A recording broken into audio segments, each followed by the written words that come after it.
کرتا چلوں، اس نے عالمی اداروں کو شکست سے دوچار کیا۔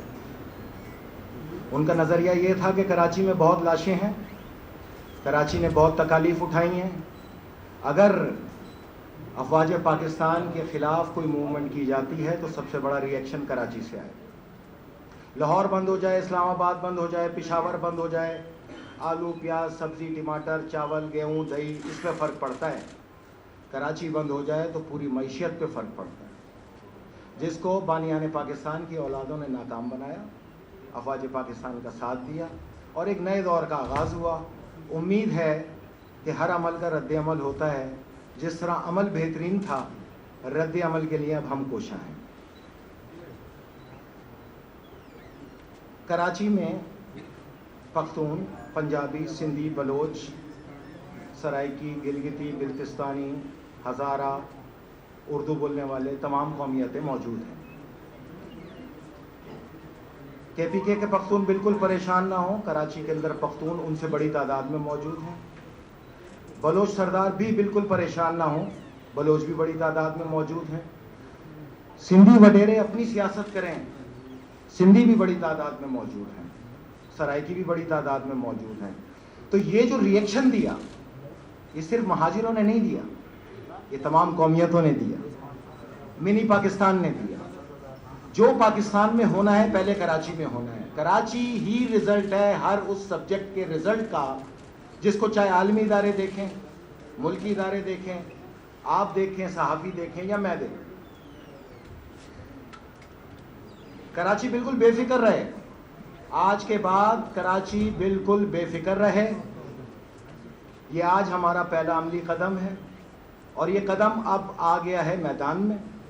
اب اس کے دو راستے ہیں، یا تو شہادت کی منزل پا کے قبر میں اتریں گے، یا پاکستان کو دنیا کی 10ویں بڑی معیشت بنانے میں اپنا کردار ادا کریں گے۔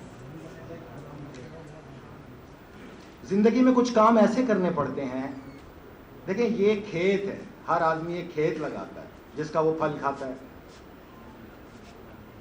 بیسیکلی یہ وہ کھیت ہے جس کے پھل شاید ہم نہ کھا سکیں، یقیناً ہم نہیں کھا پائیں گے، اور یقیناً میرے پاس اب زیادہ وقت بھی نہیں، مجھے کم سے کم وقت میں اپنے ایجنڈے کو آپ کے سامنے لانا ہے اور اس پہ عمل کرنا ہے۔ لیکن یہ پھل، اس پہ محنت اس لیے کی جائے گی کہ یہ آنے والی نسلوں کے لیے، جو میرے والدین نے پاکستان میرے حوالے کیا، تہذیب یافتہ، ثقافتی، معاشرتی طور پہ بہترین پاکستان دیا۔ میری ماں نے میری تربیت میں مجھے ٹیپو سلطان پڑھایا، اور پریشان میں یہ ہوں کہ میں اپنی 3 معصوم بیٹیوں کو، شیرخوار بیٹیوں کو، یا آپ کے بچوں کو آنے والے دور میں کس ماحول میں چھوڑ کے جا رہے ہیں۔ کیا آپ یہ سوچ سکتے ہیں کہ ہمیں قبر میں سکون ملے گا، کہ ہمارے بچے کس حال میں، کس حالت کے اندر اس شہر میں، اس ملک میں گزارا کریں گے، کیا ان کا مستقبل ہوگا؟ ہم نے یہ کبھی نہیں سوچا، کیونکہ ہماری محدود نظر کل سے آگے گئی نہیں کبھی۔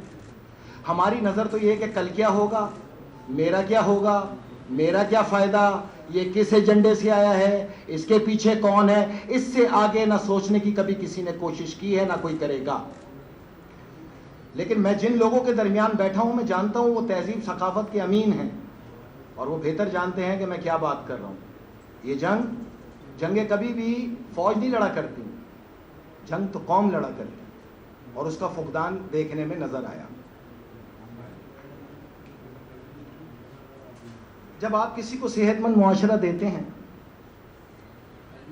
یا صحت مند معاشرے کی طرف جاتے ہیں، تو اس کا سب سے بنیادی جز ہے نظام انصاف۔ جہاں انصاف نہیں، وہاں کوئی معاشرہ نہیں۔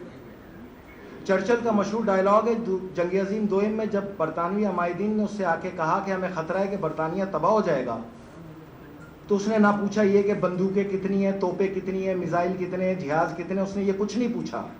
اس نے صرف ایک بات پوچھی، یہ بتاؤ ہمارے ہاں نظام انصاف کیسا چل رہا ہے اور عدالتیں کیسے کام کر رہی ہیں۔ لوگوں نے کہا کہ عدالتیں بہت اچھا انصاف کر رہی ہیں، تو اس نے کہا بے فکر رہو، اس ملک کو کوئی تباہ نہیں کر سکتا۔ یہ ایک تاریخی سچ اور حقیقت ہے۔ اسلام اور انصاف ایک ہی سکے کے دو رخ۔ در حقیقت انصاف کا نام ہی اسلام ہے، اور اسلام کا نام ہی انصاف ہے۔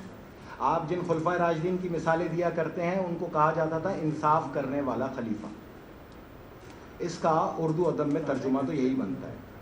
باقی مولوی صاحبان نے یہ اپنے لیے نکال لیا تاکہ وہ صدر بن جائیں تو خلیفہ راشدین ہو جائیں. یہ ممکن نہیں. سب سے پہلے ہمیں انصاف کی طرف جانا ہے.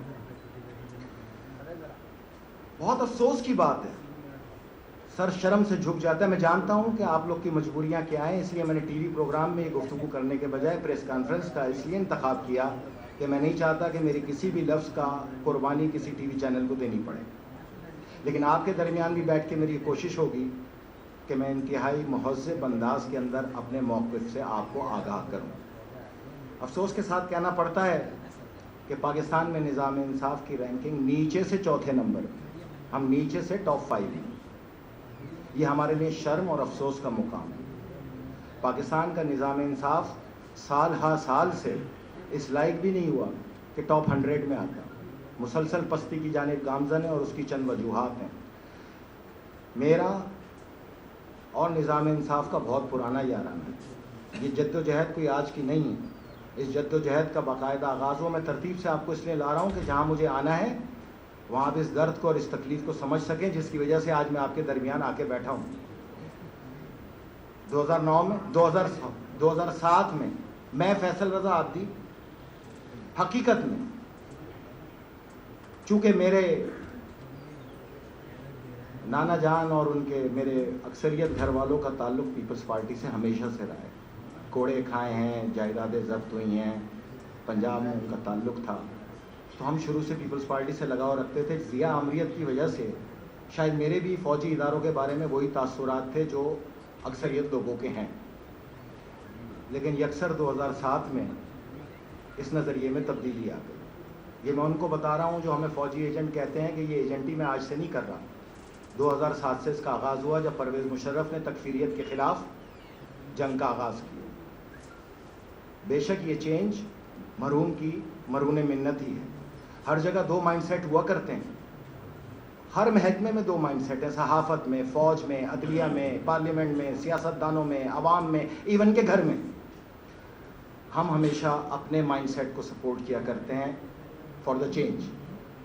ہم چینج کو سپورٹ کرتے ہیں, شخصیات کو نہیں. چینج کو اس لیے سپورٹ کرتے ہیں کہ وہ مائنڈ سیٹ اس چینج کو مضبوط کرے.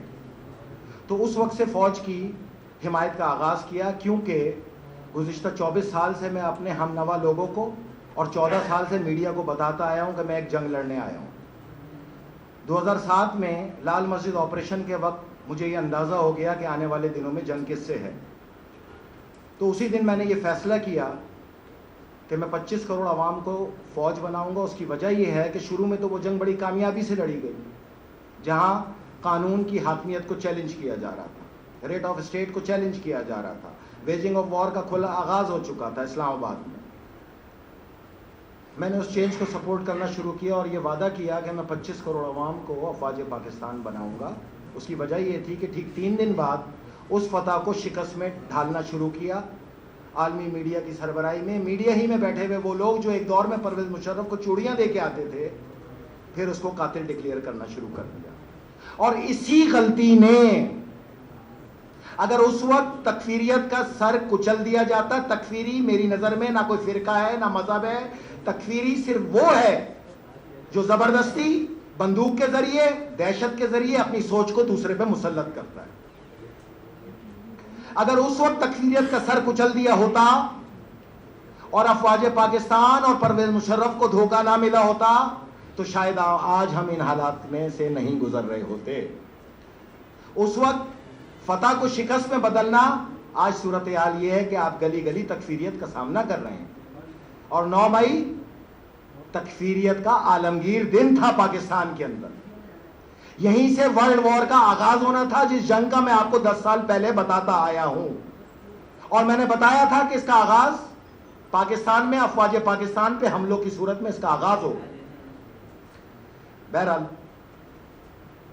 سینٹ کے اندر میں جاتا ہوں اور حلف اٹھانے کے بعد جو میری پہلی تقریر ہے, آج تک میرا وہی لائے عمل ہے. اس تقریر کو اگر آپ اٹھا کے سنیں گے تو روڈ میپ میں وہیں پہ دے چکا تھا, کیونکہ ہم اپنے الفاظ کے پابند ہیں, ہم جو لفظ ادا کریں گے اس پہ عمل کریں گے. تبدیلی نفس کا آغاز اپنے اندر سے کیا جاتا ہے، معاشرے سے نہیں. جب انسان خود تبدیل ہوگا معاشرہ خود تبدیل ہونا شروع ہو جائے گا. تو بہرحال پرویز مشرف کو ناکام بنانے کے لیے عالمی اداروں نے افتخار محمد چودھری کو لانچ کیا. مقصد ہزاروں کی تعداد میں وہ دہشت گرد جو افواج پاکستان پکڑ چکی تھی ان کی رہائی یقینی بنا کے انہیں شام اور عراق میں ٹرانسپورٹ کرنا، جہاں آل رسول کے مزارات پہ وہ حملوں میں ملوث پائے گئے. اس کی سرکوبی کرنے کے لیے میں نے پوری طاقت سے افواج پاکستان کا ساتھ دینا شروع کیا. دیکھیں میرے معزز صحافی بھائیوں، کم سے کم اب ہم اس عمر میں آ چکے ہیں کہ ہمیں اتنا تو سمجھ لینا چاہیے جو ایجنٹی کرتا ہے اس کی گاڑی پہ وزیر کا جھنڈا لگ جاتا ہے. جو ایجنٹی کرتا ہے وہ گھر میں سو رہا ہوتا ہے اور صبح اس کو پتہ چلتا ہے کہ وہ قومی اور صوبائی اسمبلی کا الیکشن جیت چکا. جو ایجنٹی کرتا ہے اس کو مراد دی جاتی ہیں. جو ایجنٹی کرتا ہے وہ قابل فخر بن جاتا ہے، لیکن جو ایجنٹی نہیں کرتا وہ تنہا رہ جاتا ہے. افتخار چودھری کے ساتھ اگر اسٹیبلشمنٹ تھی میں خلاف تھا. ثاقب نثار کے ساتھ اگر اسٹیبلشمنٹ تھی میں خلاف تھا. آج کے دور کے نیازی کے ساتھ، آج کے دور کا نیازی اس کا لقب ہے، وہ اس دور کا نیازی تھا، یہ اس دور کا نیازی ہے. اس کے ساتھ اسٹیبلشمنٹ تھی میں خلاف تھا. میں تو اس وقت سے فوج کی حمایت کر رہا ہوں جب تنکا جوڑ کے اس دور کے نیازی کو لیڈر بنایا جا رہا تھا. تنکا جوڑ کر. اور جو یہ کہتے ہیں کہ 2018 میں اسٹیبلشمنٹ پی ٹی آئی کو لے کے آئی، غلط، جھوٹ ہے. یہ اسٹیبلشمنٹ صرف پی ٹی آئی کو نہیں لے کے آئی، جس کی جتنی اوقات تھی اس کو اتنا ہی حصہ دیا گیا. زیادہ اوقات پی ٹی آئی کی تھی، اس کو وفاق اور کے پی کے دے دیا گیا. پیپلز پارٹی سندھ میں نظر آتی تھی، اس کو سندھ دے دیا گیا. باپ بنا کے بلوچستان دے دیا گیا. اس طرح بندر باٹ ہو گئے. تو کوئی یہ نہ کہے کہ اسٹیبلشمنٹ صرف پی ٹی آئی کو لائی تھی. اسٹیبلشمنٹ پی پی پی کو بھی لائی تھی. اسٹیبلشمنٹ باپ پارٹی کو بھی لائی تھی، سبھی کو لائی تھی. بہرحال افتخار چودھری کو لانچ کیا گیا. تمام سیاسی رہنما بشمول پیپلز پارٹی اور پیپلز پارٹی میں سوائے 2 لوگوں کے افتخار چودھری کو خلیفۃ المسلمین بنا کے پیش کیا گیا. پارلیمنٹ پہ، پارلیمنٹ کے ذریعے، باقاعدہ حکومت کے ذریعے اس کو کندھے پہ سوار کر کے دوبارہ ایک بار پھر چیف جسٹس بنا دیا گیا. جس نے دھڑا دھڑ افواج پاکستان اور عوام پاکستان پہ حملہ کرنے والے دہشت گردوں کی رہائی کا عمل شروع کیا اور یہیں سے ٹکراؤ کا آغاز ہو. 4.5 سال میں نے اس سے جنگ لڑی، بالکل عین آئینی اور قانونی. جب میں